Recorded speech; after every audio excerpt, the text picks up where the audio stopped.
ये features of national agriculture policy 2000, ये एक इंपॉर्टेंट क्वेश्चन है। मैं 3 क्वेश्चंस पढ़ाया हूं, इसमें से 3 क्वेश्चन में से 2 क्वेश्चन आपके पेपर में आएगा। पहला क्वेश्चन हमने पढ़ा था सोर्सेस ऑफ एग्रीकल्चरल फिनांस, उसके अंदर 2 टाइप था, इंस्टीट्यूशनल एंड नॉन इंस्टीट्यूशनल था। दूसरा क्वेश्चन हमने ये पढ़ा था एग्रीकल्चर पॉलिसी का फीचर्स 2000 का, और तीसरा क्वेश्चन आज हमने पढ़ा एग्रीकल्चर प्राइस पॉलिसी। ये तीनों में से आपके 2 क्वेश्चंस और एक शॉर्ट नोट्स कवर हो जाएंगे। इसके अलावा एक क्वेश्चन और आता है जो मार्केटिंग से रिलेटेड है, तो आप उसको एग्जाम कर सकते हो। क्यों एग्जाम कर सकते हो? वीडियो के लास्ट, मतलब अभी वीडियो के लास्ट में बोल रहा हूँ, अभी लेक्चर के लास्ट में आपको मैं एक्सप्लेनेशन वापस से दे दूंगा। ज़्यादा लोग हैं तो थोड़ा और अच्छे से एक्सप्लेन कर दूंगा, ताकि आपको क्लियर हो जाए मैं किस तरीके से पढ़ा रहा हूँ और ये क्वेश्चन क्यों इंपॉर्टेंट है। That means if you attend my lecture, उसमें से एक क्वेश्चन कंपलसरी आपके पेपर में दिखेगा कहीं ना कहीं, तो इसके लिए जो है आपको सही से ध्यान से पढ़ना है। बट एक चीज़ और है यहाँ पे, अभी इस साल में 60-40 का पैटर्न कर दिया शायद, तो वो थोड़ा सा जो है डिफिकल्टी रहेगा। जो 100 मार्क का जो पेपर होता था, हाँ हाँ, इवन वो 10 मार्क, एक 20 मार्क का इंटरनल पेपर भी रहेगा शायद। हाँ, इसीलिए तो प्लीज़, अभी जो है टीचर के हाथ में थोड़ा पावर आ गया है, तो प्लीज़ आप लोग कॉलेज जाइएगा, अदरवाइज नहीं ऐसा नहीं है। 5-10 मार्क का दे सकता है, अभी एग्जैक्टली मुझे भी नहीं पता, बट मैं एक्सप्लेन कर दूंगा बाद में पेपर्स लाके।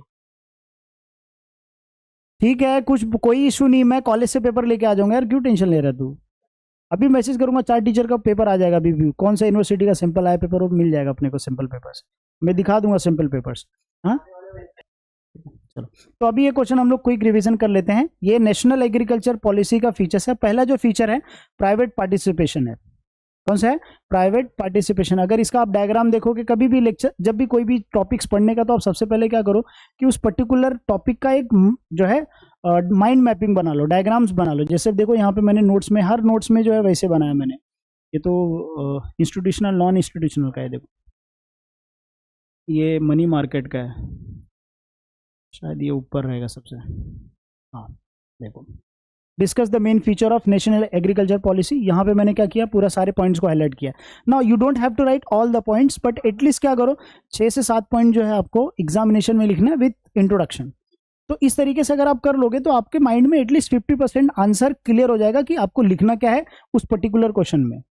तो ये इस तरीके से माइंड मैप बनाने का। बाकी अगर आपको जैसे डिटेल में लेक्चर पढ़ना है, एक्सप्लेनेशन, तो लेक्चर्स के लिए तो डिफरेंट रहता है, उसमें आप खुद से एक्सप्लेनेशन। जैसे फर्स्ट पॉइंट क्या है, private participation. Private participation that means private company का एग्रीकल्चर में पार्टिसिपेट करना। दैट मीन्स प्राइवेट कंपनी अब क्या करेगी, एग्रीकल्चर सेक्टर्स में पार्टिसिपेट करेगी इन टर्म्स ऑफ जैसे लीज पे जो है ले लेना, जो अनफर्टाइल लैंड है उसको, अनयूज लैंड है उसको यूज में लेके आ जाना। कंपनी अपनी फैक्ट्री सेटअप करके जो है टाइप करके जो है वहाँ पे प्रोडक्शन प्रोसेस चालू करता है। तो उससे क्या होता है कि प्राइवेट का पार्टिसिपेशन होना, दैट मीन्स फार्मर को बेनिफिट होना, क्योंकि वो पर्टिकुलर जो प्लेस है उसको अनयूज्ड है, वो उसको यूज में ला रहा है, ठीक है, या उसको पर्टिकुलर कंपनी क्या कर रही है, उसका रेंट पे कर रही है, लीज पे ले लिया है, तो उससे जो जनरेट होगा वो क्या हो जाएगा, उससे अच्छा खासा इनकम अर्न कर सकता है एक पर्सन। जैसे यहाँ पे देखो एग्जांपल लिखा है कॉन्ट्रैक्ट फार्मिंग में, जैसे PepsiCo have engage the contract farming with the Indian farmers providing assure market crops like potatoes used for chips.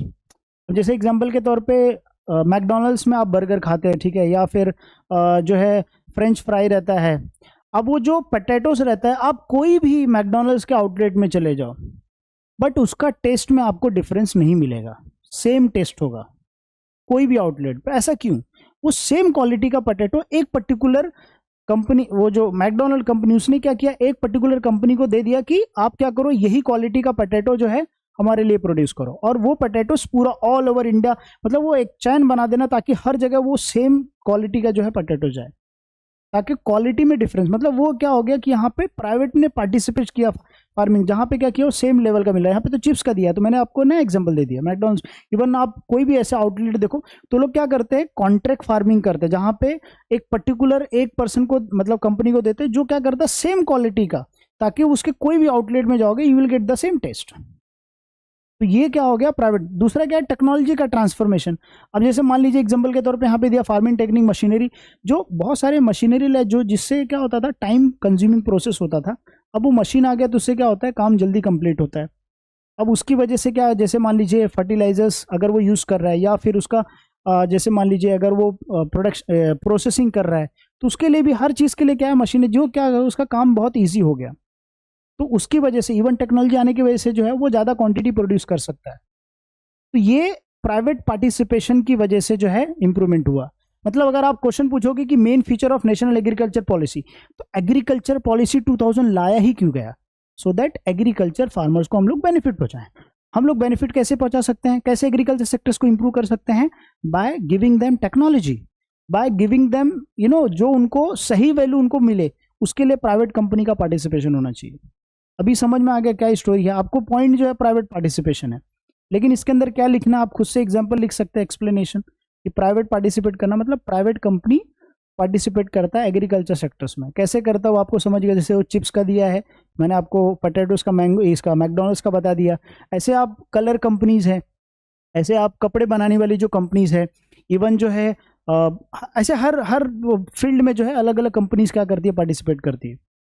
जैसे फिशिंग या फूड से रिलेटेड है, बहुत सारे प्रोडक्ट अलग अलग जो है कंपनीज प्राइवेट पार्टिसिपेट करती है। यहाँ पे तो एक बेसिक एग्जांपल है, बट अंडरस्टूड क्या है? तो अच्छा, इससे बताओ क्या फायदा होगा? एग्रीकल्चर सेक्टर्स का डेवलपमेंट होगा कि नहीं होगा? फार्मर को मतलब जो इनकम है वो इंक्रीज होगी कि नहीं इंक्रीज होगी? अल्टीमेटली इंक्रीज होगी। जो अनयूज लैंड होगा वो भी क्या होगा, यूज में आएगा, राइट? उससे ज्यादा बेनिफिट मिलेगा। फिर दूसरा पॉइंट कौन सा है? Competitive approach. अब कॉम्पिटिटिव अप्रोच मतलब क्या हुआ कि कंपटीशन बढ़ाना। अब कंपटीशन याद रखो, कंपटीशन जब भी होता है तो उससे कस्टमर को ही फायदा होता है, प्लस क्वालिटी में इंप्रूवमेंट होता है। क्योंकि हर कंपनी चाहता है कि मेरा सर्विस ज्यादा सेल हो, मेरा ही सर्विस सब लोग यूज करें। तो वो क्यों यूज करेंगे? क्वालिटी इंप्रूव करना पड़ेगा उनको, कम प्राइस में जो है जो उनको सर्विस देना पड़ेगा। तो उससे क्या होगा, कस्टमर के लिए क्या होता है, ज्यादा बेनिफिट होता है। अब इसमें कंपटीशन होगा तो अल्टीमेटली क्या होगा, इंप्रूवमेंट होगा। ठीक है, हमारा प्रोडक्शन बढ़ेगा, ज्यादा क्वांटिटी प्रोड्यूस करेंगे कंपटीशन में। तो क्वांटिटी जब बढ़ेगा तो अल्टीमेटली हमारे कंट्री का जीडीपी बढ़ेगा। तो ये अलग अलग पॉइंट, यहाँ पे तो दो ही एग्जांपल दिया। जैसे एक्सपोर्ट प्रमोशन है कि भाई अगर हम लोग जो है कॉम्पिटिटिव करते हैं, उसमें हम लोग क्या कर सकते हैं, अपना एक्सपोर्ट बढ़ा सकते हैं। जैसे specific crop such as Varanasi AEZ mangoes, या मैंगोज ही है ना, तो इसका ज़्यादा प्रोडक्शन करके हम लोग एक्सपोर्ट करेंगे। एफिशिएंट रिसोर्सेज यूज, मतलब हमारे पास जो भी रिसोर्सेज है उसको सही इस्तेमाल करेंगे ताकि हम ज़्यादा क्वांटिटी प्रोड्यूस कर सके। यस, एग्रीकल्चर बैंक है, सबसे हेड बैंक है। कुछ डाउट है इसमें? चाहिए तो आप एक बार पॉइंट रीड कर लीजिए। इफिशियंसी मतलब जो है प्रोडक्शन प्रोसेस के अंदर आउटपुट जो है वो इंक्रीज करना, और आउटपुट इंक्रीज करने के लिए हम लोग क्या करेंगे, लेटेस्ट टेक्नोलॉजी यूज करेंगे, न्यू मेथड्स यूज करेंगे, जिससे हम ज़्यादा क्वांटिटी प्रोड्यूस कर सकें। ठीक है, चलो अब यहाँ पे देख लेते हैं क्या लिखा है। यहाँ पे वही बोला, लेटेस्ट टेक्नोलॉजी हम लोग यूज करेंगे और हमारा जो कॉस्ट ऑफ प्रोडक्शन है वो क्या हो जाए, कम हो जाए। यहाँ पे एग्जांपल दिया देखो, like Punjab and Haryana has significantly reduce the cost of production, क्योंकि वहाँ पे मैक्सिमम प्रोसेस के लिए मशीनरी ही यूज करते हैं वो। हमारे गांव में तो धान उनका कटाई के लिए जो मशीन रहता है वो, तो अभी बहुत सारा प्रोसेस चेंज हो गया, मतलब अभी सारे प्रोसेस बहुत इजी हो गए, जिसकी वजह से कॉस्ट क्या होता है, रिड्यूस हो जाता है। जैसे अगर हमको राइस में कन्वर्ट करना है तो उसके लिए हमको एक पर्टिकुलर प्लेस पे ले जाना पड़ेगा, उसका कॉस्ट लगता है वो चीज़।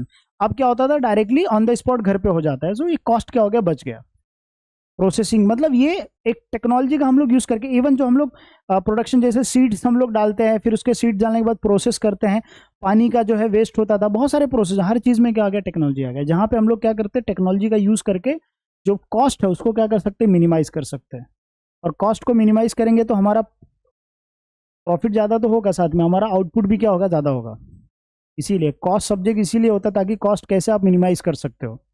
और इकोनॉमिक्स में कॉस्ट मिनिमाइजेशन करना मतलब आप अपना कॉस्ट, प्रोडक्शन कॉस्ट कम कर रहे हो, मतलब आपका प्रॉफिट तो ज़्यादा होगा, प्लस आपका आउटपुट भी क्या होगा, ज़्यादा होगा। आप कम पैसे में ज़्यादा आउटपुट प्रोड्यूस करोगे, ज़्यादा क्वांटिटी प्रोड्यूस करोगे। कुछ डाउट है किसी को? अब यहाँ पे बिजनेस ओरिएंटेड एग्रीकल्चर, बहुत सारे लोग जो प्रोसेस करते हैं, प्रोड्यूस करते हैं, तो एक साथ में 2-2, 3-3 प्रोडक्ट प्रोड्यूस करते हैं। आपको एग्जाम्पल बताओ, कोई गांव में ऐसे एक ही टाइम पे 2-2 फसल उगाना, एक ही टाइम पे 2-2 फसल करता है। ऐसे एक ऐसे क्या बोलते हैं अपना, गन्ने का खेती होता है, उसके बीच में जो स्पेस होता है वहां पे जो है लहसुन का जो है, गार्लिक का खेती कर देना, दोनों साथ में करना। जब तक गन्ना तैयार होगा तब तक लहसुन तैयार होकर उसको मार्केट वो निकल भी जाएगा वहां से, और फिर उसको पूरा प्रॉपर प्लेस मिल जाएगा। तो ऐसे बहुत सारे लोग क्या करते हैं, डिफरेंट मतलब एक ही टाइम पे 2-2, 3-3 क्रॉप्स जो है प्रोड्यूस करते हैं ताकि उनको ज़्यादा ज़्यादा बेनिफिट मिले। कुछ डाउट है किसी को? उसके बाद टैक्स रिफॉर्म है। टैक्स रिफॉर्म में एक्सप्लेन करने की जरूरत नहीं, गवर्नमेंट बहुत सारा टैक्स चेंजेस किया जिसकी वजह से जो कॉस्ट है, जैसे प्राइजेस जो हैं फर्टिलाइजर्स के, सीड्स के, वो सब के, ताकि उनको कम पैसे में अवेलेबल हो, ठीक है, ताकि वो इजीली जो है अच्छे क्वालिटी का सीड्स मिल सके। इंटरनल ट्रेड है। प्लांट्स वैरायटी, ये वाला पॉइंट आप ले सकते हो easy, plant and variety seeds.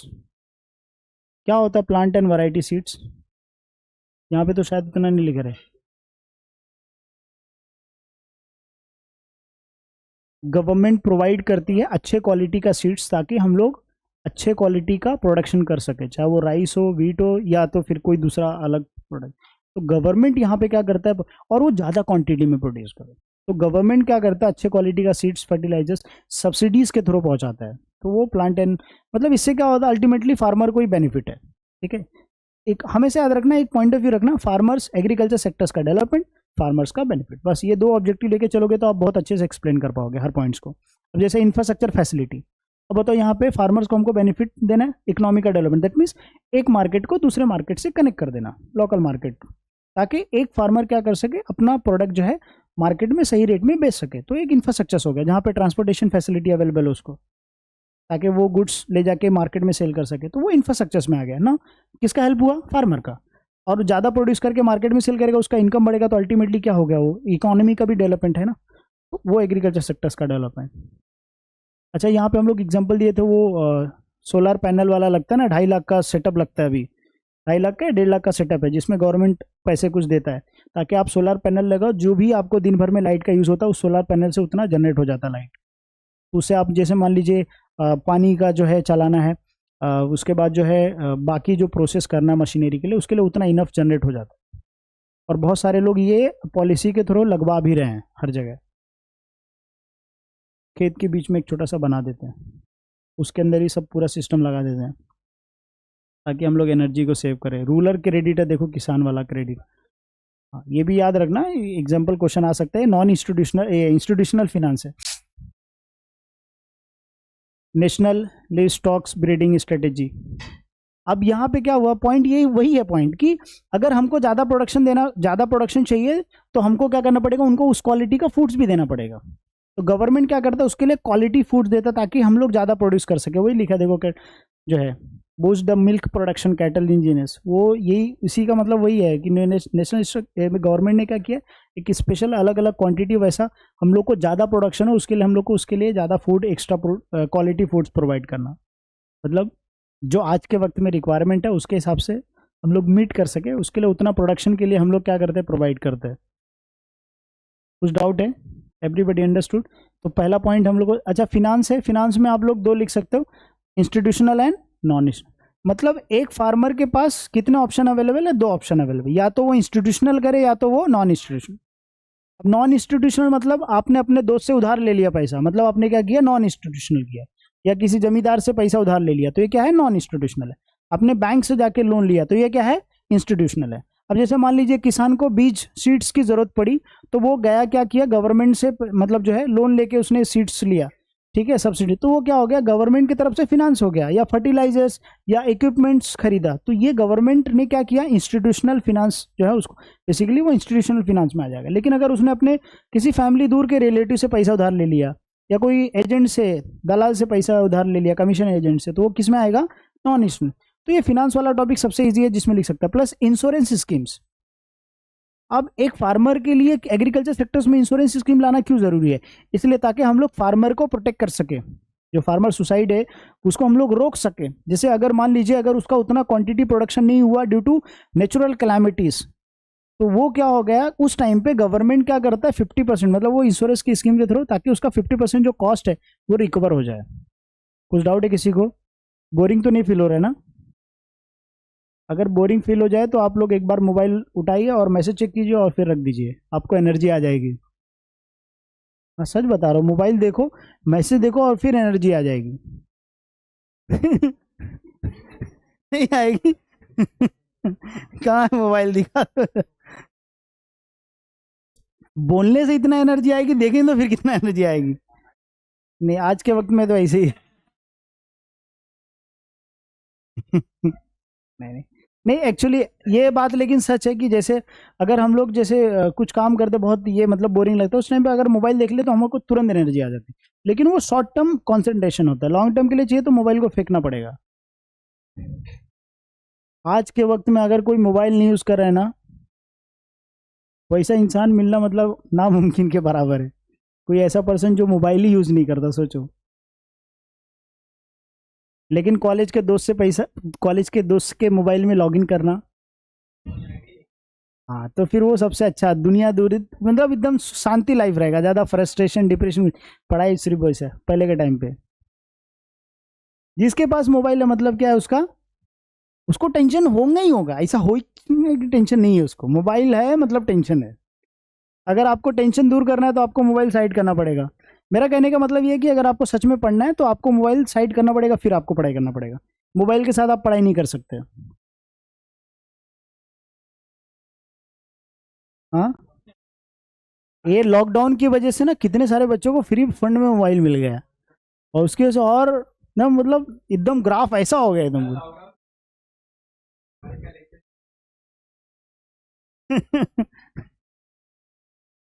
एक बार इसका भी डायग्राम आप लोग बना लीजिए प्लीज। हाँ तो तुमने बनाया ना, बाकी लोग ने नहीं बनाया ना।